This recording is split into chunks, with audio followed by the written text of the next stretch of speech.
que podamos ver un poco este tema técnico del acceso a la plataforma.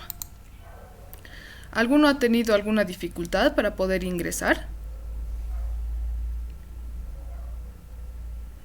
¿Qué opinan? ¿O saltamos esta parte y nos vamos directo a la temática? Si alguno ha tenido alguna dificultad, entonces podemos rápidamente revisar esta parte.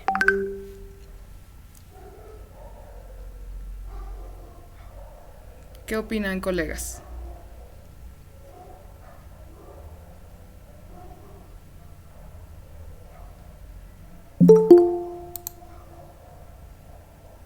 Estamos tímidos hoy, la primera clase. Bueno, voy a de todos modos a mostrar rápidamente porque les he compartido cómo poder ingresar a la plataforma, pero no el cronograma. Lo vamos a ver ahora. Sin embargo, deben saber que ya hay una actividad disponible en la plataforma, que es el foro, ¿sí? Entonces, a ver, lo vamos a ver rápidamente.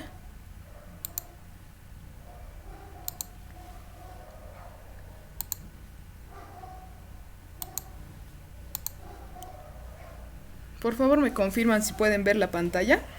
Si estoy compartiendo ahorita la pantalla del curso. ¿Me confirman, por favor? Sí, se ve, se ve. Ya, muchas gracias. Bueno, cuando cada uno ingrese a la plataforma, va a tener esta vista general, ¿no? Está un poco lento mi internet. Disculpen, aquí está. Para que ustedes puedan acceder al curso, si es que en algún otro momento han hecho otros cursos de formación, entonces se van a ir a mis cursos, está en la parte superior, casi por el medio. ¿Ya? Aquí van a tener el conjunto de cursos en el que ustedes se han inscrito. En este caso, solo va a estar habilitado este primero, enfoques y marco conceptual. ¿Ya? Ingresamos con un clic y vamos a tener esta barra de opciones, ¿de acuerdo? Aquí va a estar la bienvenida del curso, un video en YouTube que está ahí, orientaciones metodológicas, el texto base que vamos a utilizar para este ciclo, y en apropiación del conocimiento estaría ya el contenido como tal, las actividades que van a ser evaluativas. Más adelante vamos a ver cuánto valor tiene cada actividad en términos de puntaje. Sí, como pueden ver acá, ya tienen el foro de inicio. El límite es el 16 de abril, ¿sí? En 5 días. Entonces, por favor, vayan completando esta actividad porque yo les comento que no tenemos autorización para poder cambiar las fechas, ¿ya? Entonces no se va a poder postergar en el caso de que alguno no llegue a completar. Eso en cuanto a la plataforma. La manera de ingresar es por medio de el link, que si no han podido sacarlo de la imagen les voy a pasar. Miren, aquí tenemos en pantalla el usuario que deben ingresar es solamente el número de carnet y en contraseña es el número de carnet de ustedes @ U mayúscula y N minúscula. De ese modo van a ingresar. Ahora, empecemos entonces para lo que hemos venido. ¿Ya? Muy bien. Antes, ¿tienen alguna consulta? Vamos a aceptar mientras a los que están ingresando.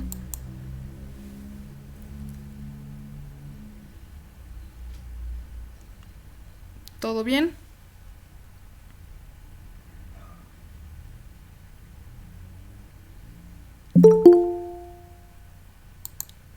Les comento que tengo en este momento abierta muchas ventanas y es posible que el internet falle, entonces voy a desactivar la cámara, ¿ya? Para los momentos de discusión vamos a activar nuevamente. Liz, buenas noches. No sé Buenas si por noches. favor me podría volver a explicar esta situación. Recién estoy ingresando y me parece que dio algunas instrucciones, por favor. Claro, rápidamente. Todas las actividades que vamos a llevar en el ciclo se van a llevar a cabo en la plataforma, ¿sí? Ustedes tienen que ingresar a la plataforma siguiendo estos pasos. Enseguida les comparto. Acá está. Ingresamos a este link, que si no lo pueden extraer de la imagen, yo se los voy a pasar una vez termine la clase. Y en usuario y contraseña ingresan estos datos: usuario, su número de carnet; en contraseña, su número de carnet, arroba, U mayúscula y N. Una vez ingresen de esta manera a la plataforma, van a tener una vista como esta, ¿ya? Bueno, como esta en realidad, o en área personal, no sé cómo esté configurado. Aquí en página principal o área personal. Se van a ir a mis cursos, que es la tercera opción. Van a seleccionar el curso, que es el ciclo de prevención, detección, actuación y derivación de la violencia en las unidades educativas. Y van a tener esta barra de opciones. La opción que les va a llevar directamente a las actividades evaluativas va a ser apropiación del conocimiento. En este caso de mí no funciona porque ya estoy en esa ventana, ¿ya? Y esta va a ser su mirada. Entonces ahora mismo tenemos habilitado ya el foro de inicio, ¿sí? Que va a estar habilitado hasta el 16 de abril. Por lo que es importante que lo vayan a llenar porque no tengo autorizado ampliar fechas.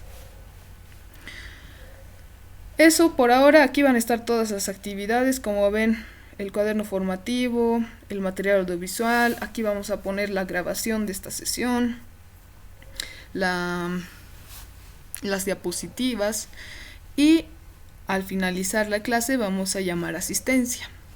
Ahorita vamos a ver a mayor detalle cuántos puntos vale la asistencia, cuántos puntos vale el foro y todas las otras actividades, ¿ya? Entonces, empecemos. Bueno, una vez más les doy la bienvenida al ciclo de prevención, detección, actuación y derivación de la violencia en las unidades educativas. Vamos a entrar a una parte primero metodológica, ¿ya? Este ciclo al que ustedes se han inscrito va a tener 3 cursos.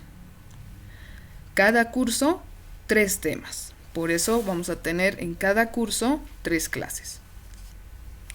Esta clase corresponde al curso de enfoques y marco conceptual para el abordaje de la violencia y vamos a llevar el tema 1. Miren, aquí tenemos el cronograma en el que se va a realizar el curso 1, que fue más bien desde ayer hasta el 21 de abril, que es viernes, si no me equivoco. Van a ser 2 semanas de desarrollo y las clases que vamos a tener van a ser martes, jueves, sábado, de 7 a 9. ¿Ya? Esas diapositivas les voy a compartir igual por el grupo por si alguno quisiera consultar. ¿Ya? Vamos a ver un poquito los objetivos del ciclo que tiene 3 cursos. Asumimos un trabajo solidario y comunitario desde la gestión educativa mediante la prevención, detección, actuación, derivación en casos de violencia, apropiándonos de los elementos teóricos conceptuales y procedimentales al amparo de la normativa vigente para la construcción de relaciones basadas en el respeto y la convivencia pacífica y armónica en la comunidad educativa. Voy a aceptar a la persona que ha ingresado. Un momentito.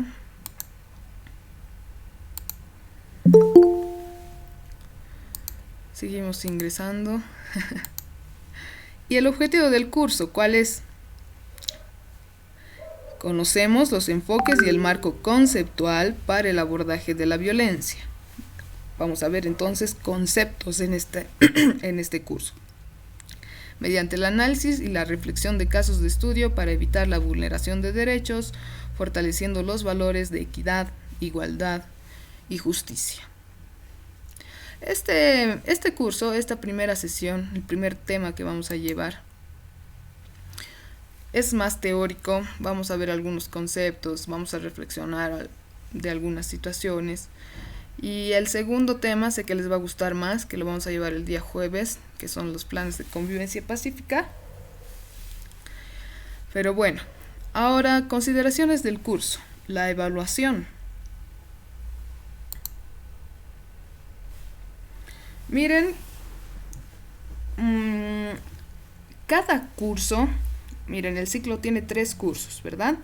Cada curso va a ser evaluado del 1 al 100 en puntaje. Si ustedes llegan a obtener 60 puntos, van a aprobar. Si tienen menos de 60, entonces van a reprobar. Si ustedes aprueban los 3 cursos del ciclo, van a recibir una certificación, una cuarta certificación de todo el ciclo, por haber aprobado todo el ciclo. Sin embargo, si alguno por X o Y motivo no aprobaría un curso, pero sí los otros 2, entonces se le va a certificar por el curso aprobado. La nota mínima es de 60 puntos. Es un aspecto que hay que tomar en cuenta. La rúbrica. Aquí están las actividades y el puntaje que va a tener cada actividad. ¿Ya? En cada curso, repito. Entonces miren el foro, el que ya está disponible en la plataforma, son 10 puntos. Cada sesión que vamos a tener, con la asistencia que vamos a tomar, van a valer 5 puntos. ¿Ya? La evaluación del proceso formativo, 30 puntos, que es un examen. El producto final va a ser 35 puntos y finalmente el foro de intercambio de experiencias, que es un foro en la plataforma, no es un foro oral o dialogado, sino va a ser uno escrito en la plataforma, vale 10 puntos. Hacemos un total de 100 puntos. Pueden sacar captura para que tengan el dato más adelante. Aceptamos a los que entran. El cronograma. Aquí está el cronograma. Tenemos, ahora estamos en 11 de abril. La segunda sesión es el jueves. La tercera el día sábado. La evaluación del proceso formativo se va a habilitar el sábado, ¿sí? Que es un examen, como les indicaba. Después de la clase que vamos a tener el sábado, se va a habilitar la evaluación y van a tener hasta el 20 de abril para poder subir a la plataforma su producto final. Y el foro de intercambio, también del 17 al 21 de abril. Bien, entonces, antes de que empecemos esta parte, ¿tienen alguna consulta?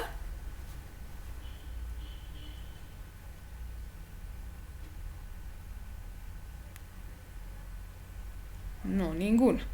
Bien, a modo de diagnóstico vamos a tener una dinámica, ¿ya? Voy a pasar por el chat del grupo y de Meet un link. Por favor, ingresen para poder participar. Enseguida les comparto. Sí, es un jueguito en el que cada uno va a poner su nombre, van a aparecerle 6 preguntitas. La persona que responda más rápido y con las respuestas correctas va a ganar. Todavía no vamos a premiar con puntos, tal vez más adelante. Pero ya pueden estar ingresando. En este momento les estoy compartiendo por Meet y por WhatsApp también.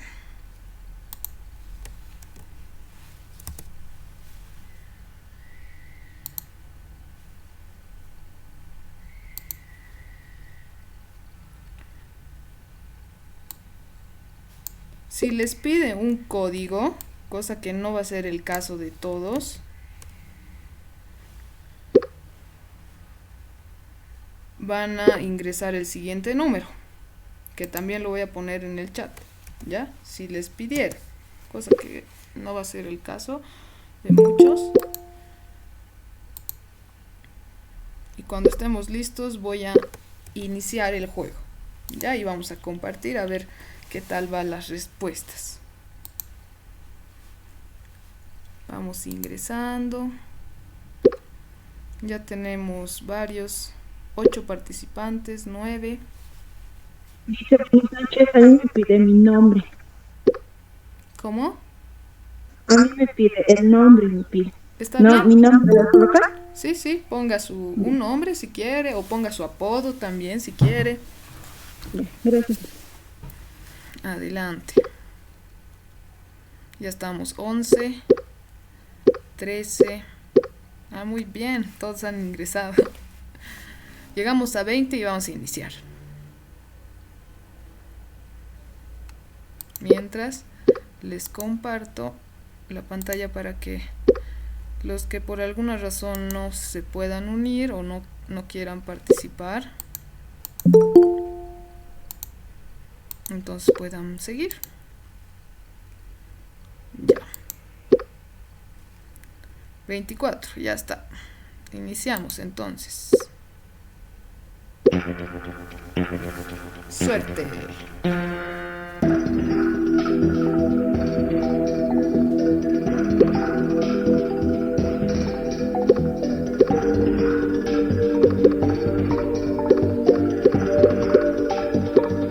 Muy bien. Ya va a acabar el tiempo, 13 segunditos. 10, 9, 8.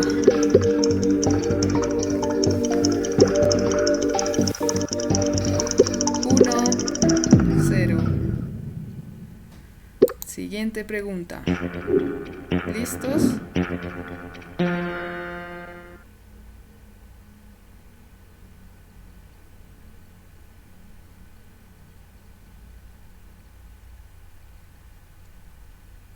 Para esta pregunta deben arrastrar. Ordenamos los 5 tipos de violencia más frecuentes en Bolivia. Muy bien.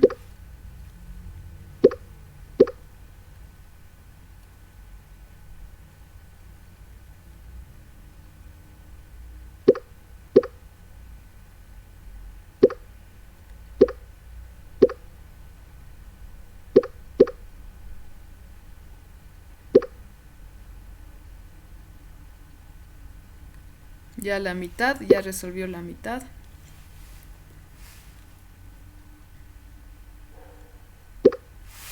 $30 segunditos.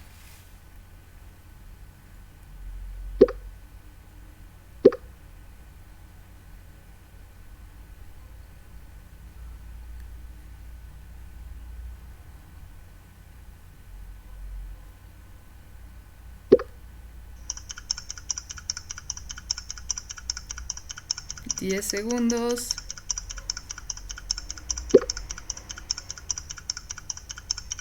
4, 3, 2, 1. Tiempo. Siguiente pregunta.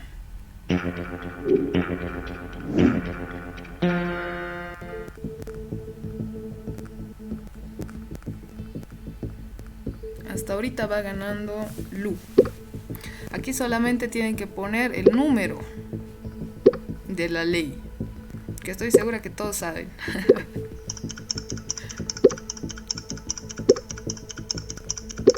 Uy, 10 segundos. 7, 6, 5, 1, 0.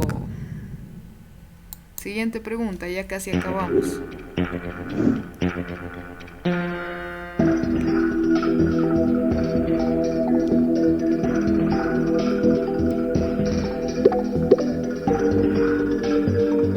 ¿Con qué tiene que ver el enfoque de género?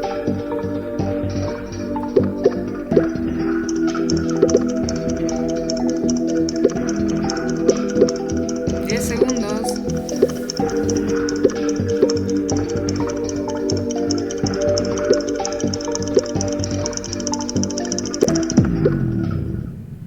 Ya casi terminamos, nos faltan 2 preguntitas. Esta vez, ¿con qué tiene que ver el enfoque de derechos?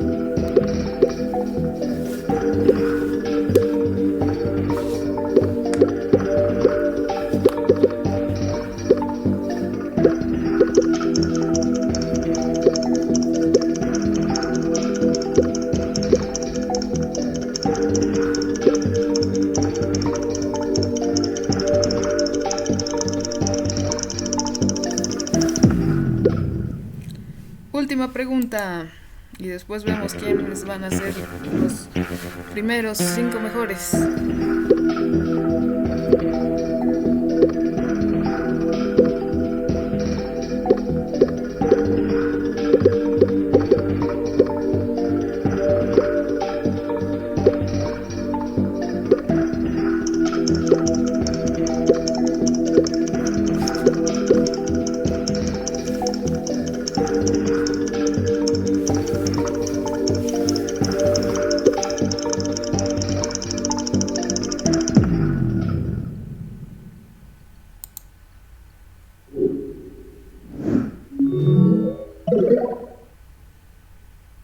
Muy bien. ¿Quiénes han sido los primeros? Rosa, felicidades. Ha sido la persona que ha respondido más rápido. Ya. Bien. ¿Alguno ha tenido alguna dificultad, alguna duda cuando estaba resolviendo esta parte? Coméntenme. ¿O ha estado muy claro, facilito?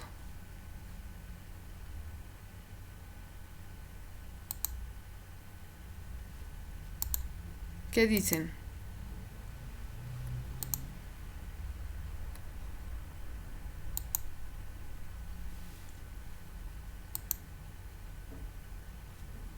Tenemos varios aquí. ¿Qué opinan?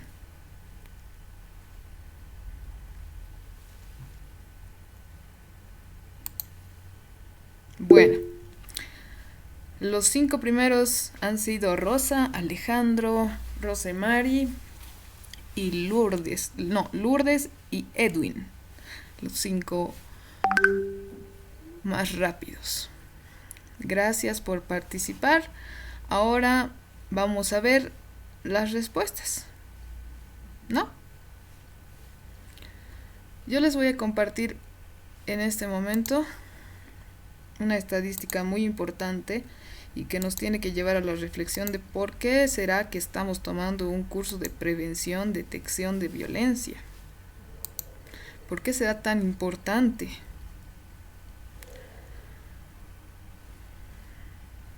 Miren, estamos visitando en este momento la página del Ministerio Público, de la Fiscalía, y hasta el día de ayer subieron estadísticas referentes a la ley 348. Miren, en este costado izquierdo tenemos la cifra por departamento. El total de casos en Bolivia es de 13.277. Aquí tenemos las tipologías más frecuentes. La primera es la violencia familiar o doméstica. Segunda, abuso sexual, violación de infante, niña, niño o adolescente y estupro. ¿Sí? Miren, aquí tenemos la cifra y yo les comento que esta estadística es hasta el día de ayer. Y la anterior estadística a esta era hasta el 4 de marzo, o 7 de marzo, si no me equivoco. Y era en aquel entonces 8.500 y pico. Solamente en un mes ha subido más de 4.000. ¿Qué les parece? 4.000 casos relacionados a la ley 348. Otro dato más para que ya podamos introducirnos en el tema. En cuanto a los casos de violencia familiar, abuso sexual, violación, en la mayoría de los casos son los victimarios u ofensores, son personas del mismo círculo familiar o del mismo círculo cercano. ¿Qué opinan? Bueno, no tenemos ya mucho tiempo, ¿no?, para opinar, si no, no vamos a acabar el tema, pero vayamos reflexionando internamente sobre aquello, ¿ya? Esta ha sido una pequeña introducción para que podamos reflexionar sobre la importancia que tiene que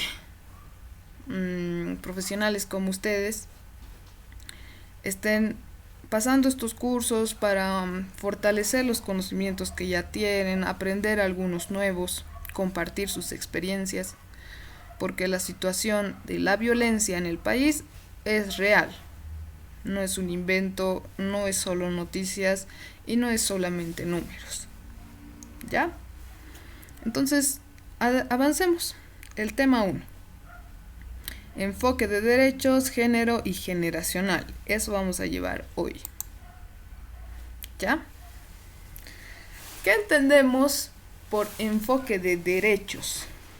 ¿Alguien podría opinar algo? ¿Alguien quisiera tal vez mencionar algo? ¿A qué les evoca esta imagen que estamos viendo? Vamos a ir analizando la imagen, ¿sí? Imaginemos que cada color que estamos viendo a través de los lentes, miren, porque está dentro de los lentes, es un derecho, ¿ya? Entonces, cuando nosotros, porque miren, colegas, va a haber muchas definiciones de lo que es el enfoque de derechos, ¿sí? Otras más rebuscadas que otras, ¿sí? Pero creo que esta manera de tratar de entender el enfoque de derechos es mucho más sencilla. Entonces vamos a imaginarnos que nosotros, para ver la realidad con enfoque de derechos, nos vamos a poner unas gafitas, y que por medio de estas gafas, que vamos a denominar el enfoque de derechos, vamos a poder ver los derechos que van a tener las personas, hombres y mujeres con diferentes características, sea de raza, educación, cultura, etcétera, ¿sí?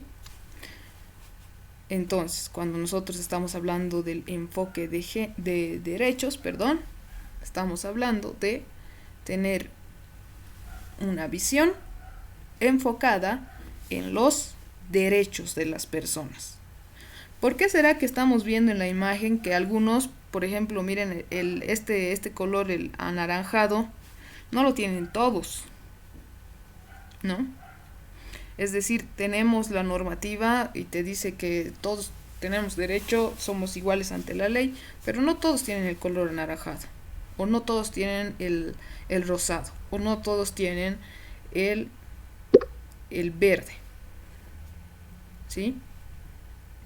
Entonces, esto nos tiene que dar pautas para que podamos también analizar y pensar que cuando nosotros utilizamos el enfoque de derechos, vamos a ver estas diferencias en el acceso a derechos en relación a las características que tiene cada persona, ya sea étnica, cultural, religiosa, de edad, de género, etcétera, etcétera. ¿Ya? Espero que esta parte esté clara. No hay nadie. Un momentito, voy a dejar de compartir, por favor. Hay un ruidito que me está molestando.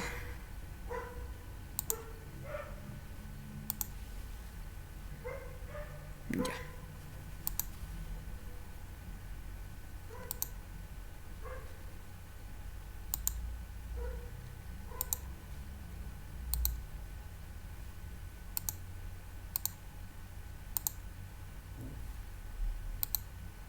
Bien, entonces avancemos.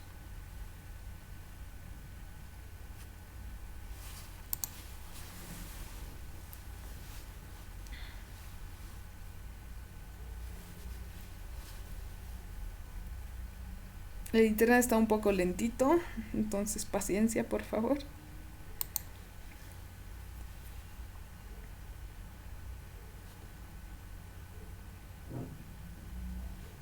Entonces vamos a ver aquí una definición un poco más técnica sobre lo que es el enfoque de derechos. Entonces, ¿qué entendemos por enfoque de derechos? Este enfoque se orienta a la promoción y protección de los derechos humanos, permite fortalecer procesos democráticos que hacen posible el desarrollo integral y parte del reconocimiento de las niñas, los niños y adolescentes como sujetos de derechos. Esto es muy importante, sujetos de derechos. Ay, perdón. Ya. Indivisibles, es decir, que no puede llegar a algunos niños sí y a otros no, e inalienables, y de su participación activa en su ejercicio. Además, reconoce al Estado como garante de estos derechos, el cual está obligado jurídicamente a su protección y realización. ¿Ya? El empoderamiento o ejercicio de derechos supone considerar a las niñas, niños y adolescentes como titulares de derechos, dejando atrás la noción de beneficiarios o receptores de acciones asistencialistas o asistenciales, como dice. Se busca superar así concepciones asistencialistas. ¿A qué nos referimos con estas concepciones asistencialistas? Yo les pongo un ejemplo. ¿Ustedes sabían que es prohibido que los niños, por ejemplo, trabajen limpiando vidrios de los autos? ¿O que después de las 6 de la tarde estén trabajando en alguna otra cosa? Es prohibido. El Código Niña, Niño y Adolescente dice: hay trabajos prohibidos y peligrosos que no deberían realizarse por los niños. Sin embargo, se hace eso. ¿Qué pasa? Cuando hay una necesidad, cuando hay una situación de necesidad, como por ejemplo niños trabajadores, ¿cuál sería una acción asistencialista? Ya, los niños trabajadores necesitan dinero.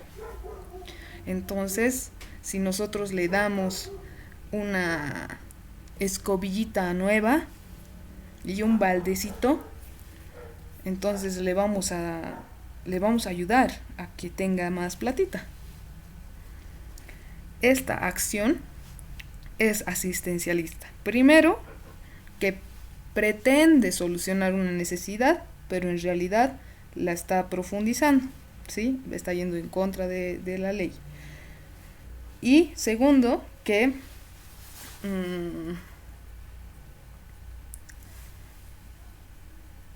no es permanente, ¿sí? No es permanente.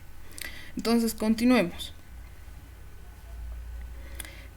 El Estado cumple una Dice una consultita. Sí, dígame.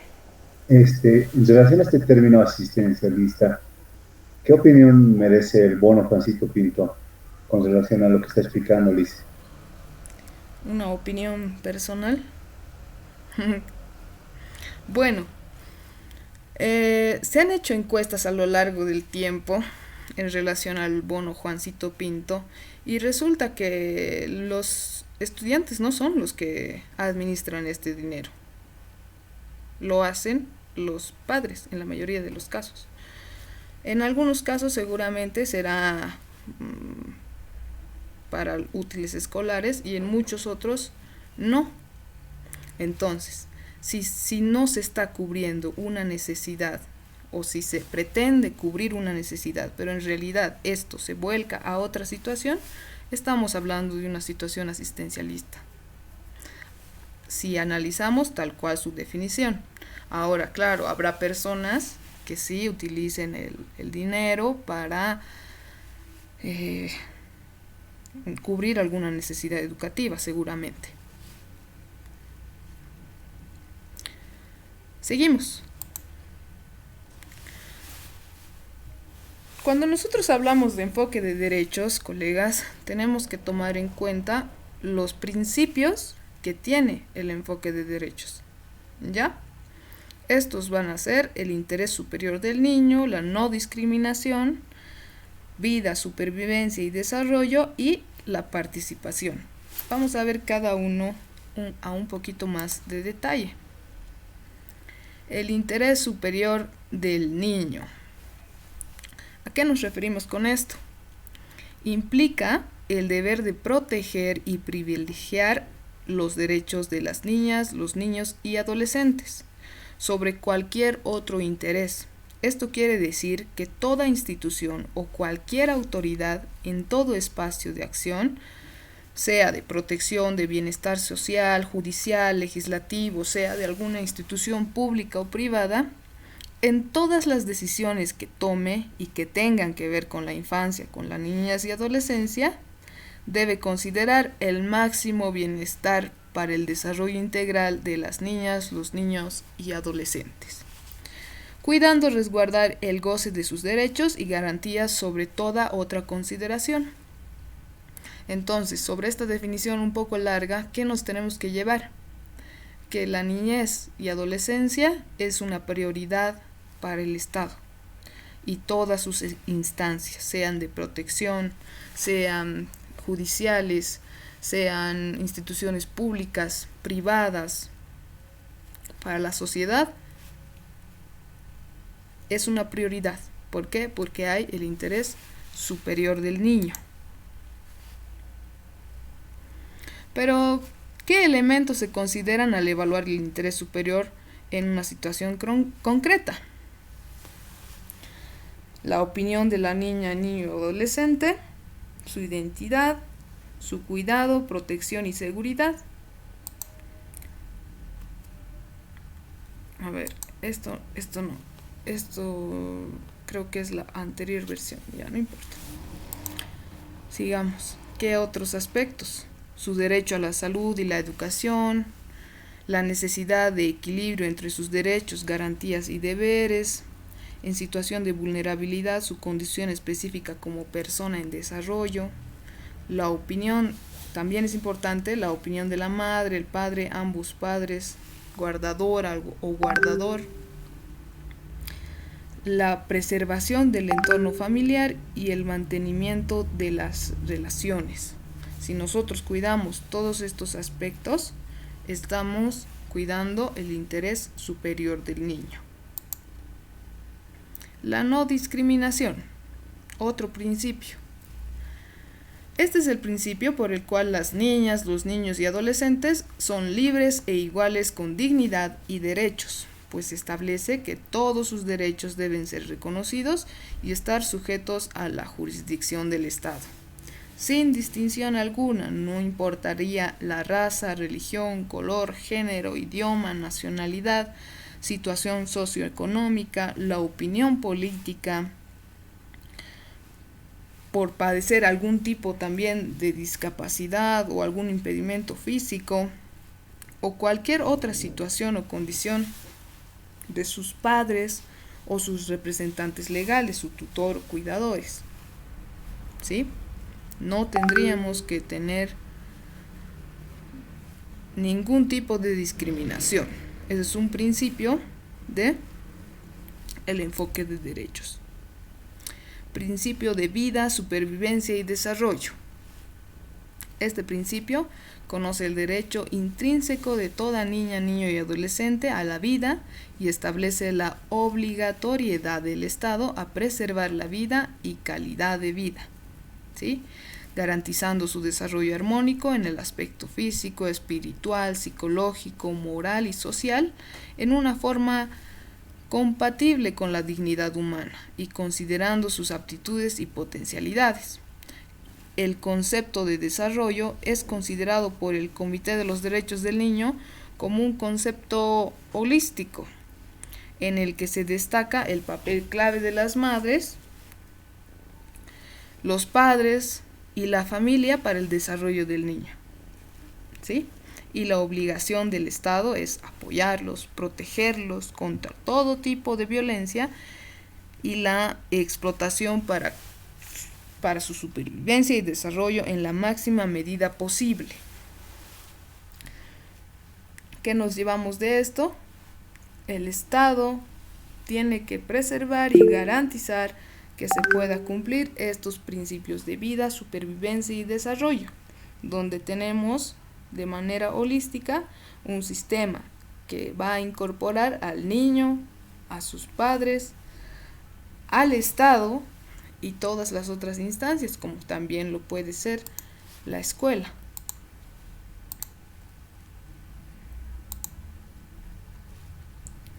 A ver, esto implica que cuando existen conflictos de intereses, la consideración primordial será velar por el interés superior del niño, eliminando la arbitrariedad, la discrecionalidad y la postergación de las prioridades de la niñez y adolescencia por parte de las autoridades públicas o privadas de las personas adultas.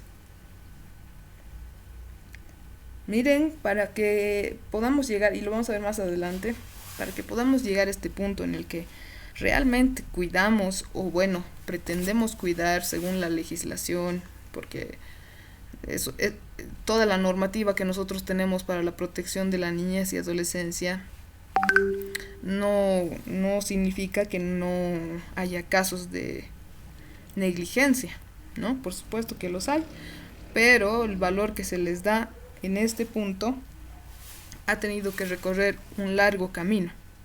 Más adelante lo vamos a ver. Y el principio de participación establece que las niñas, los niños y adolescentes, como sujetos de derechos, pueden y deben expresar sus opiniones en los temas que los afecten y deben ser escuchados y tomados en cuenta para la agenda política, económica y educativa de un país en función de su edad y grado de madurez. De esta manera, se crea un nuevo tipo de relación entre las niñas, los niños y adolescentes y quienes toman las decisiones en el Estado. Para que esto suena muy bien, ¿no? De la participación, que las autoridades tendrían que oír a los niños, y sin embargo no es tal vez algo muy usual, pero es porque no se conocen los mecanismos o la ruta que los niños y adolescentes deberían seguir para que las autoridades los escuchen.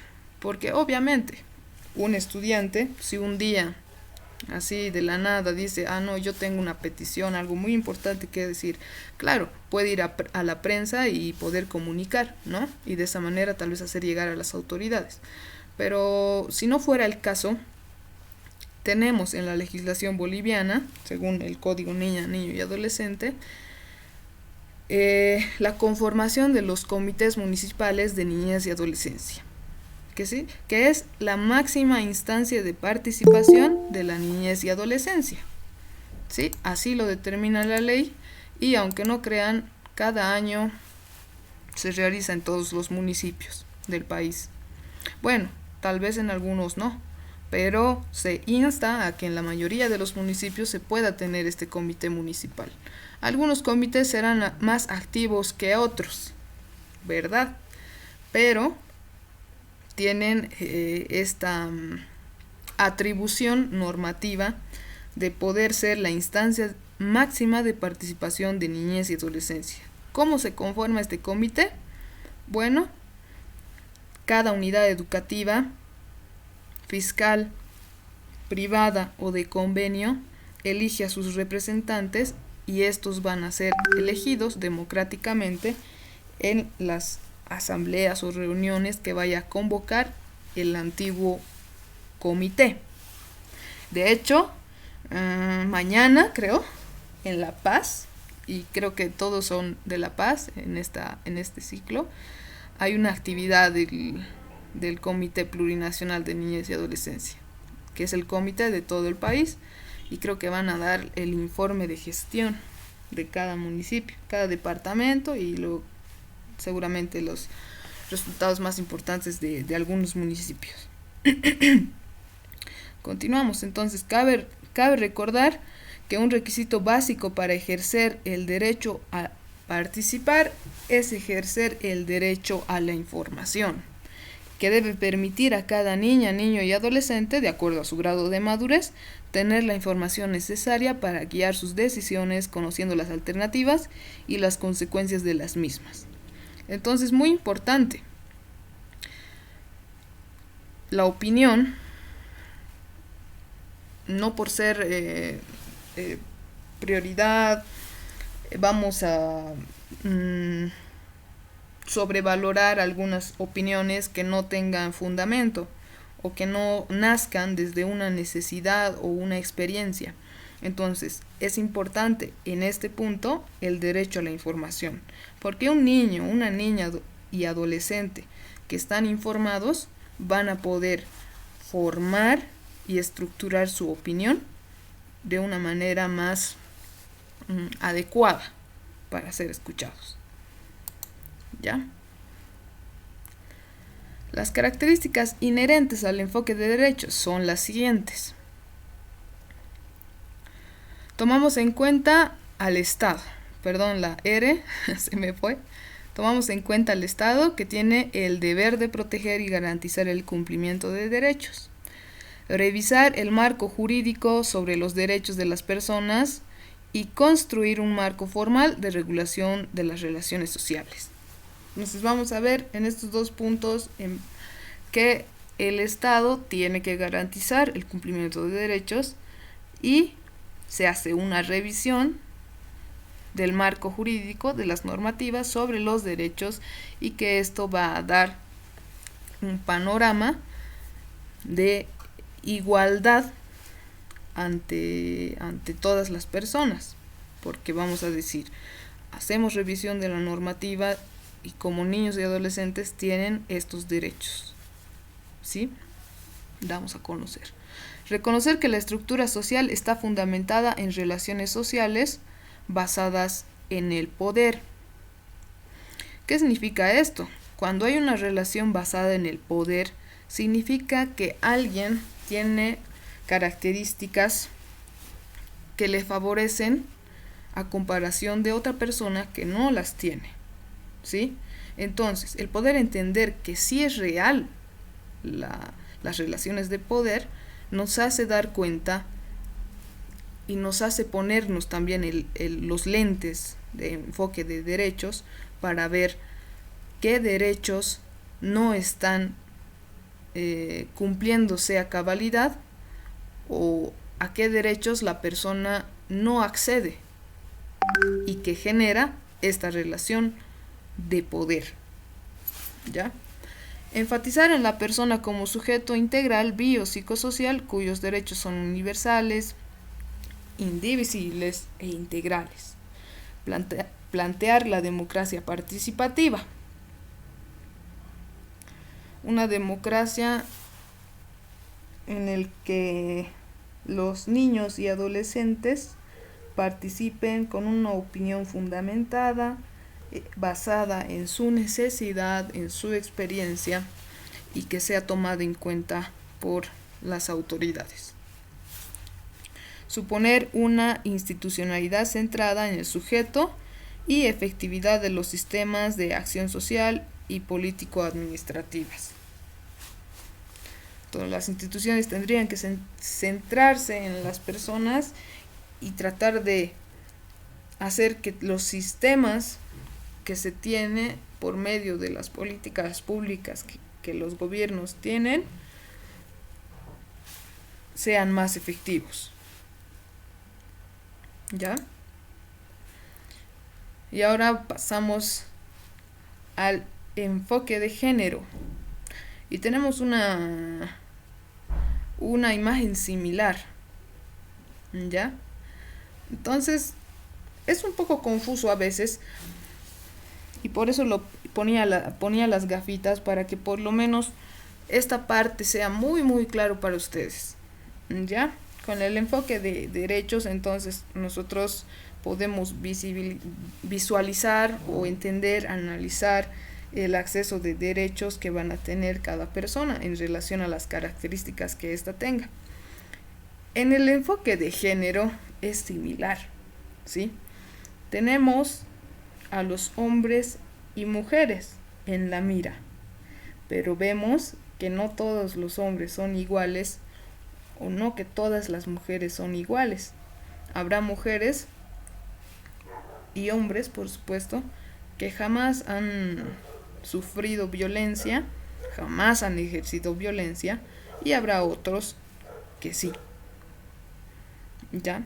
Entonces, dentro de esta categoría, hombre y mujer, masculino, femenino, lo que llegaría a ser el sexo y el género, hay cierta diversidad, ¿sí? Y eso es lo que nos va a permitir ver el enfoque de género. ¿Ya? Por favor, no sé si me pueden esperar un minutito, mi garganta se está secando, voy a traerme un vasito de agua, por favor.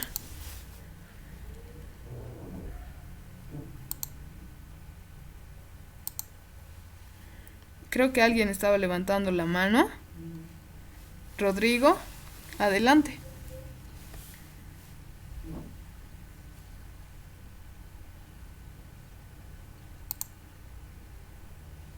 Rodrigo Félix está levantando la mano, adelante.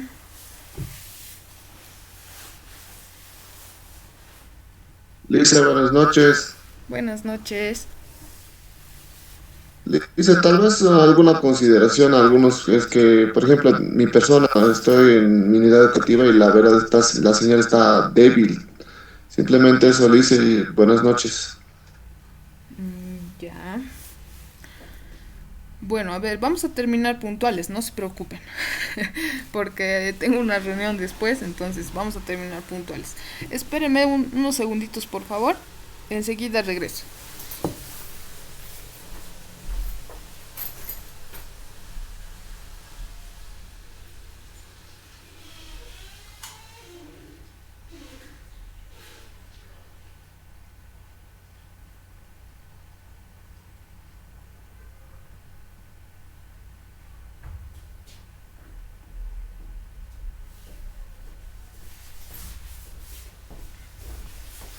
Gracias por esperar. Ahora sí continuamos.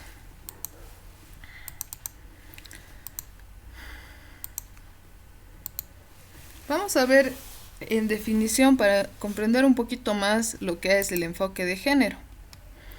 ¿Ya? El enfoque de género entiende el modo en el que el género afecta la vida y las oportunidades de las personas. Es decir, un hombre y una mujer, por supuesto no en todos los casos, ¿no? Pero en muchos sí, van a tener oportunidades diferentes. ¿Se han enterado, colegas, de la nota que salió hace más o menos 2 o 3 semanas, sobre un estudio que hicieron de los hombres y mujeres que tenían, compararon los salarios, ¿ya? De hombres y mujeres que tenían los mismos cargos? Yo les comento, esta investigación es del 2021, pero recién se está un poco mostrando. Y resulta que aunque el hombre y la mujer tienen un cargo similar o igual de jerarquía, el hombre sigue ganando más. ¿Qué les parece? parece irreal. Muchas veces en nuestros contextos parecería que valoran más, ¿no?, a la mujer y tal, pero vemos en investigación con estadística que no es cierto. Ya, entonces, por el simple hecho de ser hombre o mujer, accedes, o más bien tienes oportunidades, algunas compartes y otras no. ¿Ya? Visibiliza las diferencias en la asignación social de roles y tareas. Esto seguramente ya lo han llevado, no vamos a profundizar mucho, pero es sabido que los roles asignados socialmente al hombre y a la mujer van a tener varias diferencias. Desde que los roles asignados a los varones, en la mayoría de los casos, van a ser de ámbito público, ¿no?, que tiene que ver con el que trabaja, el que tiene éxito, el que es sociable, etcétera, y un rol más privado para la mujer, que es la que está en la casa, la que cuida, la que protege, la que da de comer a la familia, ¿no?, la que limpia. Y repito, no en todos los casos, porque el año pasado me ha tocado dar un ciclo de despatriarcalización y muchos de los que estaban en el ciclo, y lógicamente al participar en este tipo de espacios formativos, ya tenían cierta sensibilización con el tema. Entonces ya estábamos conversando con personas que ya analizaban esta situación y hasta ellos mismos por voluntad propia buscaban romper de alguna manera estos roles que socialmente se les asigna. ¿Ya? Pero no profundicemos, si no, no vamos a acabar a las 9. Revela las diferencias en oportunidades y derechos.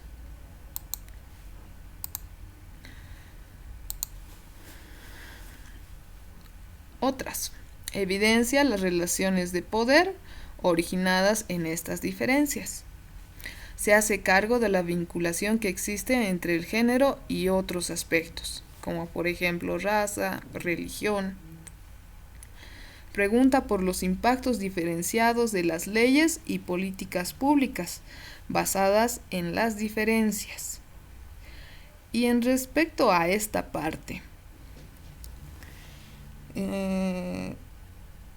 hay una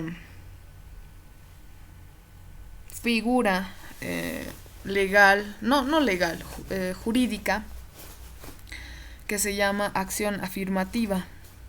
¿Ya? Esta acción afirmativa es básicamente un análisis de género que se hace y un análisis de acceso a derechos que se hace, y que el resultado de este análisis va a ser tomado en cuenta para proponer legislación o políticas públicas. Y este ha sido el caso de la Ley 348. La ley para garantizar una vida libre de violencia a las mujeres. Muchos patalean porque en la ley dice a las mujeres. ¿Pero por qué? Y a los hombres también nos violentan, ¿verdad? También, pero si hacemos un análisis de acción afirmativa, vamos a ver que de manera muy significativa los casos de violencia son ejercidos por hombres y en su mayoría de los casos hacia mujeres. Entonces, este análisis de género, de acceso a derechos, provoca la creación de políticas, como en este caso la Ley 348. ¿Ya? Perdón que haya hecho esa pausa. Determina en qué casos un trato diferenciado es arbitrario o necesario. Ahora ya estamos en el enfoque generacional. Tan rápido. ¿Quieren comentar algo en este punto?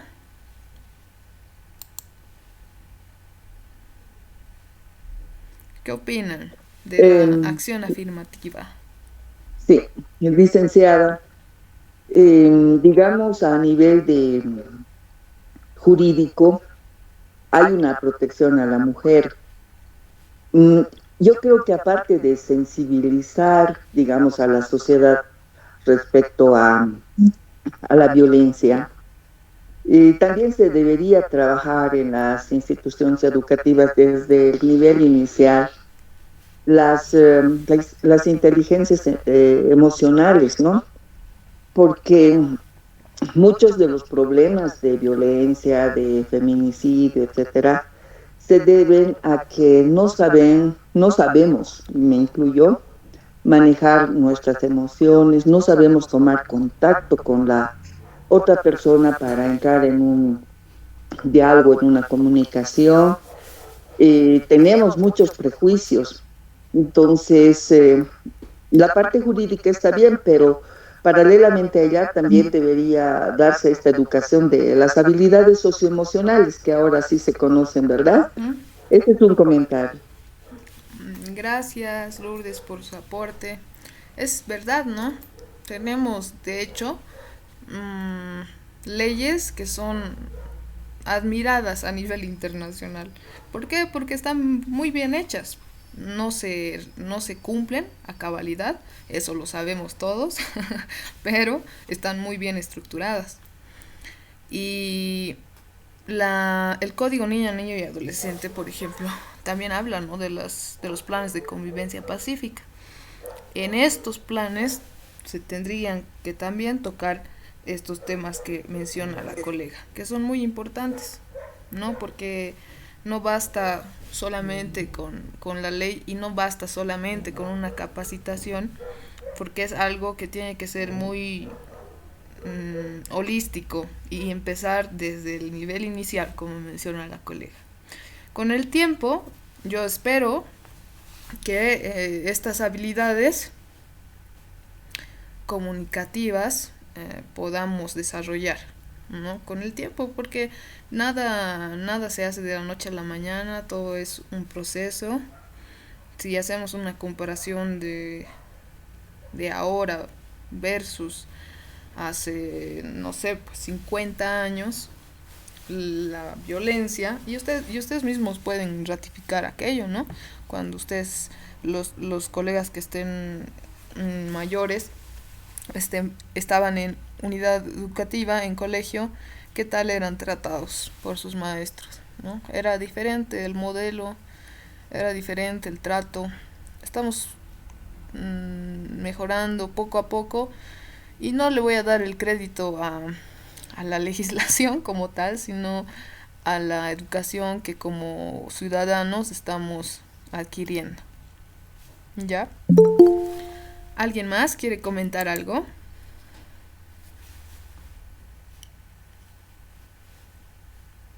Le hice una consulta.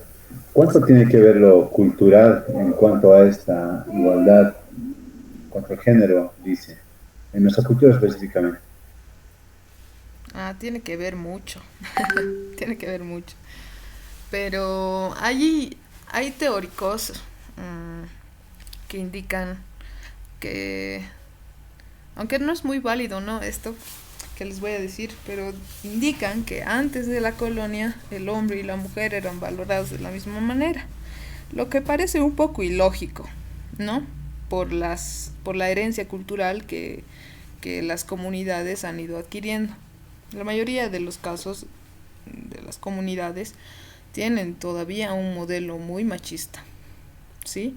Si yo les contara los casos de violencia que hay en comunidad, y seguramente si ustedes me contaran también a mí, es un poco contradictorio a estos teóricos que pueden decir que antes era igual la valoración, pero estamos en un punto en el que la globalización te da cosas buenas y te da cosas malas. Entre esas cosas buenas está la democratización de la información, en la que nosotros tenemos acceso a esta información y podemos a partir de ella autoeducarnos, reflexionar o generar espacios que podamos reflexionar en conjunto con los estudiantes, con la familia, con los amigos. Gracias, Edwin. ¿Alguien más? Dice una consultita más, ¿sabe? O una intervención. Si se pretende garantizar el interés superior del menor, lo que hemos visto anteriormente, el estar alejado de su madre en las primeras etapas de su infancia no es violentar ese derecho y al mismo tiempo querer respetar esta igualdad de género, porque cuando ambos padres trabajan, digamos, los estudiantes son descuidados, ¿no? Aunque el apego es más hacia la madre, ¿no? Porque ha sido concebida por ella. Entonces hay esas, ¿qué le diríamos? Antagonías o incoherencias que se presentan, ¿no? En estos enfoques. No sé cómo lo ve usted, Liz. Bueno, el Código Niña, Niño y Adolescente va a indicar, ¿no?, que el derecho a la familia es bastante amplio y que efectivamente no tendría que haber esta separación de los cuidadores. Por lo menos no sin una causa que no sea por el interés superior de la niña, niño y adolescente, ¿no? Es un dato. Después de que se ha promulgado el Código Niña, Niño y Adolescente, ya no se dice menor, se dice niña, niño y adolescente, porque está de forma subjetiva, se podría decir, asumiendo una posición reducida del menor, del niño, niño y adolescente, al decir menor, ¿no? Solamente ese detalle. Y es verdad, colega, o sea, hay contradicciones legislativas, y qué importante en este punto, y con ese ejemplo que da, el conocer la ley, el conocer los derechos. Porque si no sabes los principios que tiene el enfoque de derechos o los principios de la niñez, entonces el hecho de que un niño sea separado de su madre o de su padre o cuidadores en la infancia, un niño separado arbitrariamente, se va a ver como una situación bastante normal y no debería ser así. Entonces, cuando nosotros reconocemos una situación que está vulnerando un derecho del menor, debemos acudir a la instancia que se ocupa de ellos, que es la Defensoría de la Niñez y Adolescencia. Es verdad que no todas las defensorías actúan de la manera más eficaz y eficiente, pero ese es el conducto, esa es la ruta que deberíamos seguir. Germán, adelante.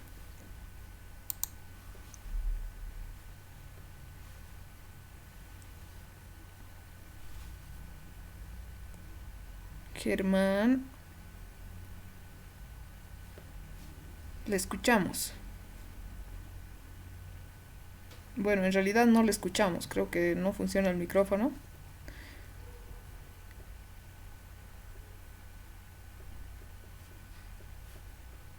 Veo que intenta hablar, pero no se escucha. No sé si solo soy yo.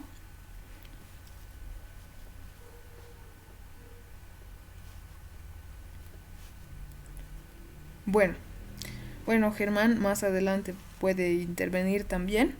Vea este tema del micrófono y le vamos a dar la palabra. Entonces, continuemos. ¿Ya? Muchas gracias por sus aportes, por sus comentarios.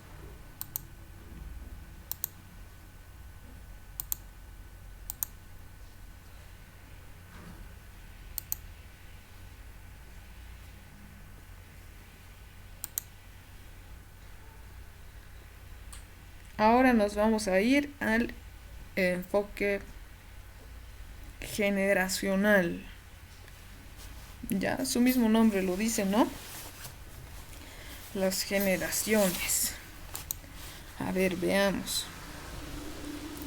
Este enfoque aborda las relaciones intergeneracionales en contextos históricos, sociales, económicos, políticos y culturales determinados, tomando en cuenta los ciclos de la vida, los roles, acciones e imaginarios simbólicos que la persona establece con sus entornos, la sociedad y sus instituciones. Desde el punto de vista generacional, la niñez y adolescencia son el grupo poblacional que más recibe los efectos de las desigualdades estructurales. Por eso es necesario destacar que estas inequidades se sostienen sobre estructuras androcéntricas, que se concentran en las personas, dejan de lado la cultura, el medio ambiente, etc., y adultocentristas, donde el liderazgo, o no sé si liderazgo sea la palabra adecuada, pero donde el control lo va a tener mayormente los adultos, ¿ya? En donde la hegemonía del poder la ostentan generalmente los adultos masculinos, quedando las niñas, los niños y adolescentes en una posición de subordinación por su edad, ¿sí? El otro día les comento, así como complemento a lo que estamos viendo, había una reunión de autoridades, porque aquí en Sucre, yo estoy en Sucre, va a haber una reunión de alcaldes y estaban organizando todo esto, y una de las instituciones presentó un informe de un comité de niñez y adolescencia en el que los jóvenes textualmente se expresaban de la siguiente manera sobre las autoridades. Decían: solo nos quieren para la foto, nos abrazan y sonríen para la foto y después no nos hacen caso en nada. Esta acción es adultocentrista, ¿sí? Yo les estaba hablando hace rato, ¿no? El Comité de Niñez y Adolescencia, que es la instancia máxima de participación, ¿verdad? Pero imaginen, estos jóvenes se juntan, se organizan para conformar un comité bueno, activo, y a la hora de la hora, en algunos casos, muy seguramente, no son atendidos por las autoridades. ¿Por qué? Porque la autoridad, en la mayoría de los casos, hombre, piensa que sabe ya lo que necesitan los adolescentes. Sabe, entre comillas, porque en realidad no lo sabe, ¿no? Entonces, este tipo de acciones son adultocentristas, ¿ya? Y cuando nosotros queremos realizar una acción, un proyecto, un programa, un plan, un ciclo de capacitaciones, y queremos, como profesores, como maestros, y queremos aplicar en nuestra unidad educativa, también aplicando el enfoque generacional, entonces ahí estaremos aplicando la participación, o como decíamos al principio, la democracia participativa, en el que se va a escuchar al adolescente, al niño, a la niña. Se le va a escuchar y según estas necesidades que ellos propongan e identifiquen, hacer estos programas, estos planes, estos ciclos, estas actividades, etcétera, etcétera. ¿Se entiende cómo se utiliza el enfoque generacional?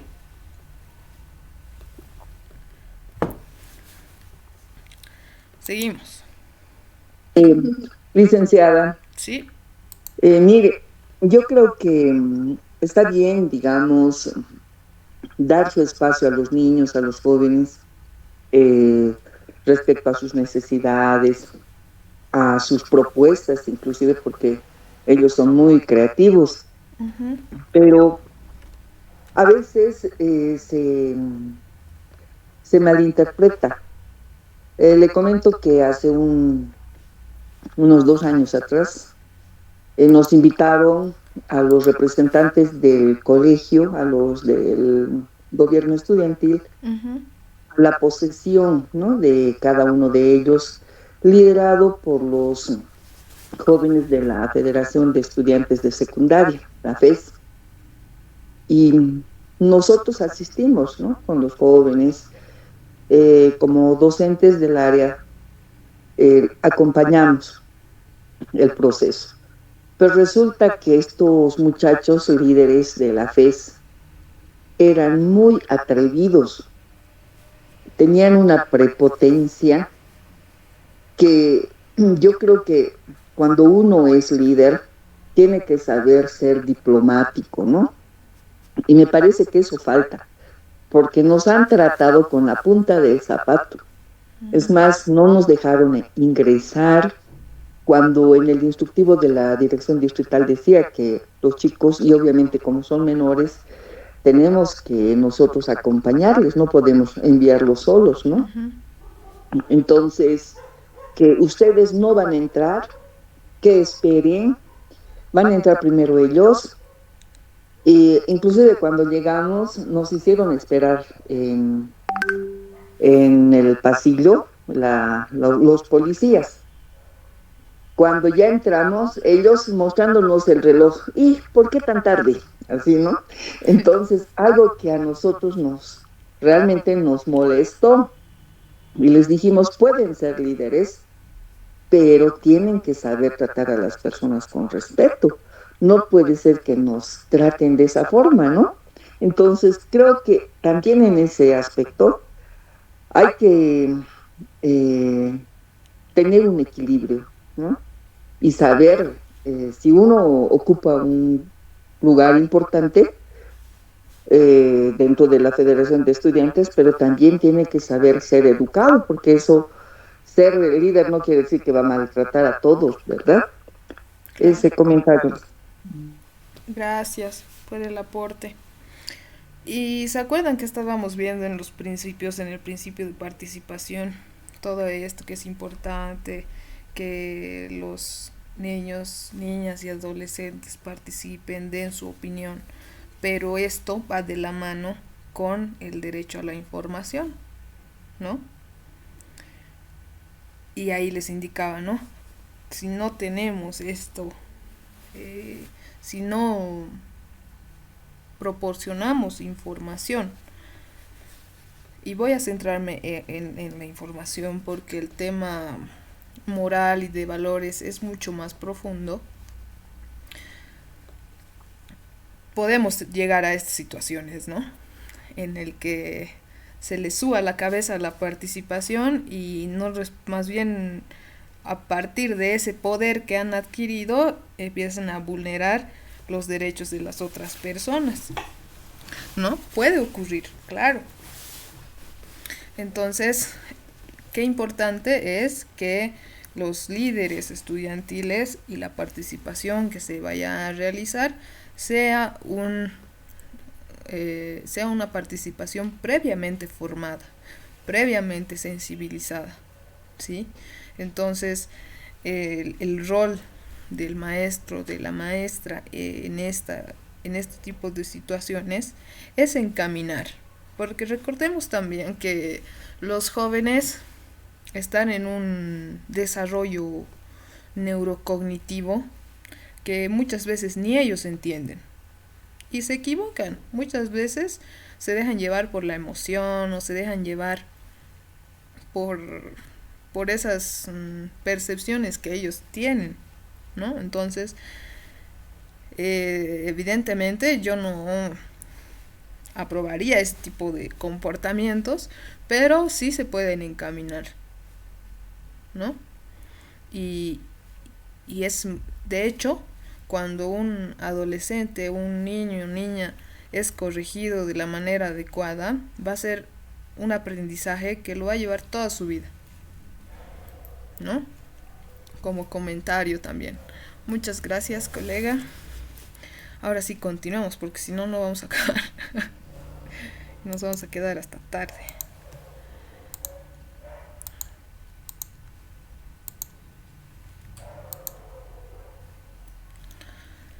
Ya vamos a entrar a casi a una segunda parte, así denominémoslo. Y vamos a hablar de lo que es ser niña, niño y adolescente. ¿Sí? Como ven en la imagen, el niño está aquí pues en la punta y es una prioridad, les decía, ¿no? Está el interés superior del niño y para que lleguemos a este punto de valorar a la niñez, al principio ha tenido que pasar cosas, como por ejemplo, no se sabía cómo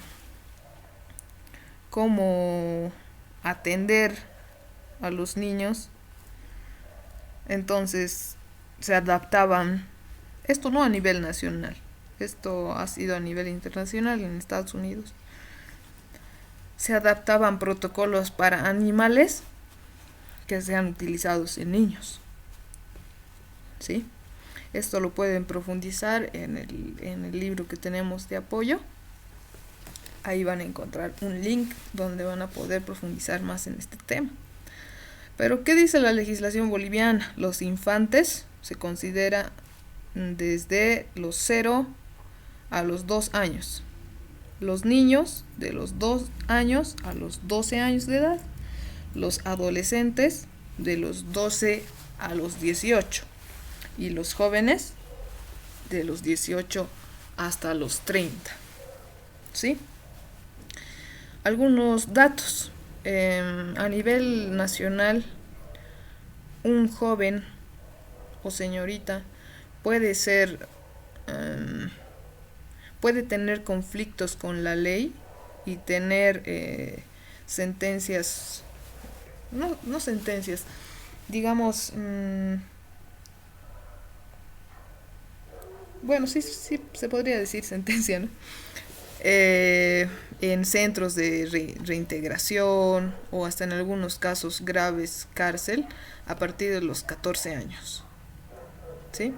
Entonces, si un joven o señorita mayor de 13 años, mayor de 14 años, comete algún delito, es juzgado por la ley. Claro, no va a ser por la ley ordinaria, porque los jóvenes con responsabilidad penal tienen otro tratamiento, pero sepan que a partir de esta edad ya se puede el joven o la señorita meter en problemas legales importantes. Las niñas y los niños adolescentes, sujetos de derechos, portadores de los derechos, a partir de la vigencia de la Convención de los Derechos del Niño, se reconoce a las niñas, los niños y adolescentes como portadores de los derechos, es decir, como sujetos con valor, dignidad y derechos propios, y no como objetos sobre los cuales los adultos ejercen derechos. ¿Sí? Cuando les daba el ejemplo de una situación asistencialista, ahí, por ejemplo, se le ve al joven o al niño como un objeto de derecho. Y ahora ya no es así, es un sujeto de derecho, ¿ya? Que significa que es portador de derechos, que tiene los derechos, ¿de acuerdo? En este sentido, no se les define a partir de sus creencias o deficiencias, sino con base en sus atributos y sus derechos ante el Estado, la familia y la sociedad.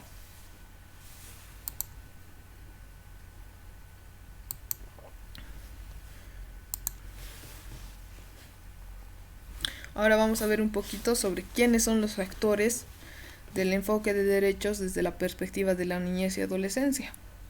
¿Sí? Los actores, y en el ámbito educativo van a ser los maestros, los padres, el estudiante, el personal administrativo. Y vamos a tener en este cuadro de la izquierda una relación entre derechos y deberes. Cuando un maestro, un padre de familia, un estudiante realiza un reclamo válido, ¿sí? Está ejerciendo su derecho. Reclamo válido. Entendamos esa parte, porque no todos los reclamos van a ser veraces, ¿no? Muchas veces, tanto estudiantes, padres o maestros realizarán reclamos sin fundamento o en algunos casos hasta podrían ser inventados, ¿no?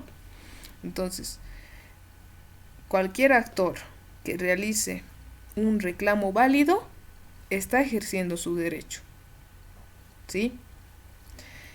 Y a quien realiza ese reclamo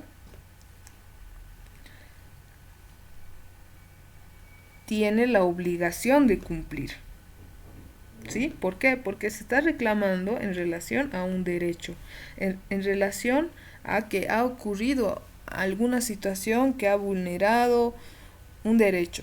Entonces, se reclama y la otra persona, el otro actor, sea maestro, padre o estudiante, está en la obligación de cumplir, ¿sí? Y mucho pasa de esto porque es muy popular dar a conocer los derechos de los niños, niñas y adolescentes. Ellos saben que tienen su ley, ellos saben, tal vez no todos sus derechos, pero sí, digamos, los más importantes, pero no saben los deberes, ¿sí? No honrar, sino respetar a la mamá, al papá, realizar las actividades escolares, garantizar que tu ejercicio de derechos no vulnere los derechos de los demás, respetar a las personas, respetar la madre tierra. Son varios deberes. Y mañana es el Día del Niño, ¿no? Seguramente van a tener alguna actividad. Entonces pueden aprovechar para dar a conocer los deberes de la niñez y adolescencia. Ya vamos a aceptar por esta vez a las personas que están entrando recién.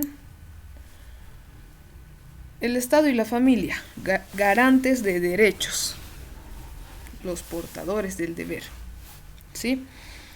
El Estado como tal es el garante principal, ¿ya? Es quien debe velar, quien debe cuidar que los derechos de la niñez y adolescencia sean efectivos y llegue a los niños indivisiblemente, es decir, que llegue a todos, no que llegue a los de la ciudad, que sí llegue, y a los del campo no. Eso tiene que cuidar el Estado, ¿sí? Pero también la familia también es garante de derechos. La familia y la comunidad son corresponsables. Tienen la responsabilidad de apoyar en el desarrollo pleno e integral de las niñas, los niños y los adolescentes. A ver, desde hace varios años los avances en relación a la preocupación social por la infancia, la niñez y la adolescencia han hecho acrecentar los mecanismos de protección, haciendo del Tratado de la Convención sobre los Derechos del Niño un instrumento legal con el que cuenta el Estado para la efectivización de tales derechos. En ese sentido, los procedimientos sociales y judiciales, incluso los administrativos, deben velar por garantizar a cada niña, niño y adolescente sus derechos en torno a la protección, seguridad, bienestar, inclusión social y restitución si corresponde. Entonces, aquí vemos que el Estado y la familia son garantes, la familia y la comunidad son garantes de derechos. ¿El Estado en qué se basa? La legislación que nosotros a nivel nacional tenemos ha tenido una base en los estándares internacionales, es decir, en las normativas, en las políticas públicas internacionales, como es en este caso la Convención sobre los Derechos del Niño, ¿ya? Que una vez que el Estado se adscribe a la convención y dice, sí, yo también quiero ser parte, al decir eso, el Estado mismo está asumiendo que va a garantizar lo que indica esa convención, ¿sí? Y yo les comento, el 4 de marzo, el Comité Internacional de Derechos del Niño, que es una institución de la Organización de Naciones Unidas, que es un grupo de, si no estoy mal, de 18 expertos, hacen seguimiento a todos los países que se adscriben a la Convención sobre los Derechos del Niño. Hacen un seguimiento y dicen, a ver, La Convención de los Derechos del Niño dice derecho a la familia, derecho a la educación. Está cumpliendo el Estado boliviano y hacen el seguimiento, ¿no? El 4 de marzo ha salido un informe de este consejo, de este comité. Y bueno, tenemos a nivel nacional varias recomendaciones que tomar en cuenta. Pero la más importante, desde mi punto de vista, y lo que hablábamos hace rato, la ley es muy bonita. Y yo les digo así en términos sencillos y coloquiales, ¿no? La ley es muy bonita, pero falta la aplicación. Así, en resumidas cuentas, esa es una de las recomendaciones que hace este comité en relación a la Convención de Derechos del Niño, que, repito, ¿no? Es un estándar internacional el cual va a heredar o va a instar a que los estados que son parte puedan garantizar estos derechos. Y a partir de estos también nosotros en nuestra legislación nacional tomamos en cuenta los derechos, los deberes, las garantías, etcétera, etcétera. El Estado y la familia, garantes de los derechos, ¿no? A ver, aquí tenemos un análisis del rol que hay en relación a lo que veíamos acá. A esto, el reclamo válido, ¿no? Que es un derecho, y la obligación. Entonces, cuando hay reclamos de los maestros y estos son válidos, los padres son los que tienen los deberes, ¿sí? Si hay reclamo del maestro, los padres deberán asumir el reclamo y hacer algo al respecto. ¿Cómo qué? Mantener a los hijos en la escuela, por ejemplo. Que supervise y monitoree las tareas de sus hijos, por ejemplo. En algunos casos también habrá reclamos de los padres, que este sería ejercer un derecho, ¿no? Y la obligación sería deber de los maestros. ¿Como cuáles? Que la escuela sea más interesante, divertida, como un ejemplo, ¿no? Que haya asociaciones de madres y padres de familia más eficaces. Sigamos. La protección integral de niñas, niños y adolescentes en situación de violencia, abuso, explotación, negligencia y abandono. La protección integral tiene su funcionamiento en los principios universales de dignidad, equidad y justicia social. Sus principios particulares son de no discriminación, prioridad absoluta, interés superior del niño, solidaridad y participación. Es el salto cualitativo de la doctrina de situación irregular a la doctrina de protección integral. Ahorita vamos a ver qué es esto de la situación irregular y la doctrina de protección integral. Aquí lo tenemos, ¿sí? La doctrina de protección integral será que los niños, niñas y adolescentes son sujetos de derechos. Protección que reconoce y promueve derechos. Mientras que la doctrina de situación irregular, denominada de esa manera, se los ve a las niñas, niños y adolescentes como menores. Aquí está la razón por la que después de la promulgación de la Ley 548 ya no se dice menores, ¿no? Se dice niñas, niños y adolescentes. Más largo, pero más correcto, según los que han estructurado la ley.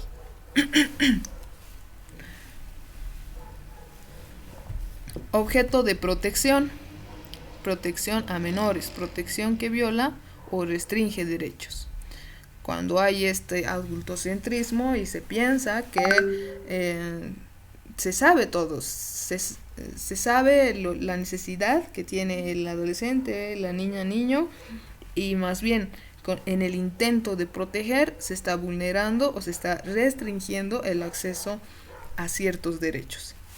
¿Ya? Esa es la doctrina de situación irregular versus la doctrina de protección integral, que los va a ver como sujetos de derechos y que La protección reconoce y promueve sus derechos.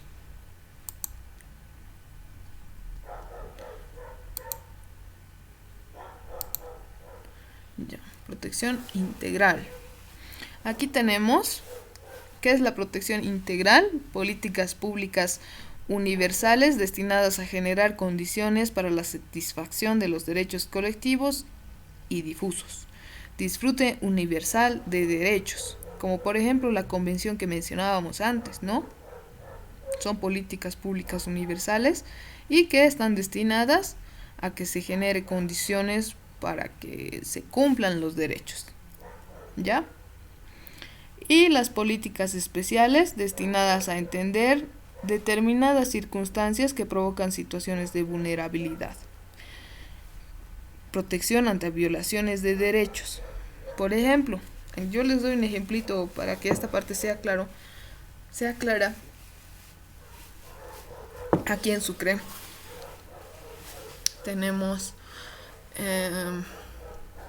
un índice alto de niñez trabajadora, ¿sí? Se hizo una investigación el año pasado y resulta que niñez en calle no hay tanto. Niñez en calle hay más en La Paz. Aquí hay más niñez trabajadora. Entonces, ¿qué se hace? Y esto ocurrió hace varios años ya.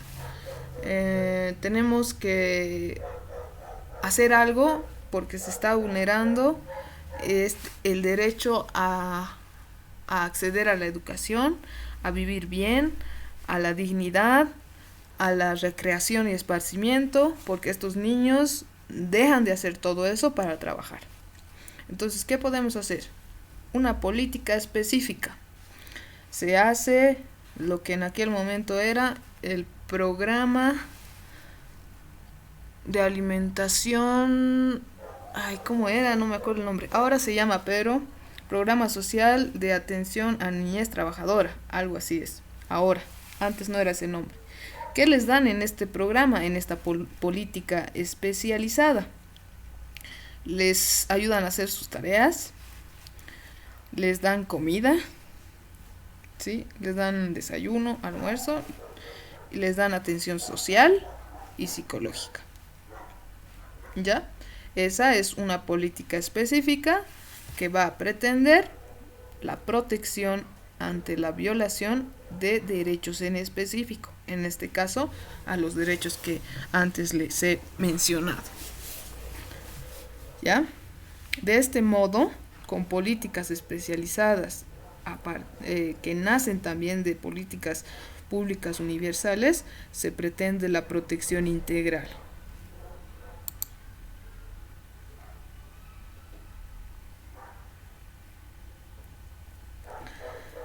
Estos son los principios básicos de la protección integral en derechos humanos a niñas, niños y adolescentes. Ya lo mencionábamos, ¿no? La igualdad o no discriminación, el interés superior del niño, la efectividad y prioridad absoluta, la participación solidaria o principio de solidaridad. ¿Ya? La participación solidaria o principio de solidaridad tiene que ver con la participación y tiene que ver también con la voluntad política de las autoridades, de las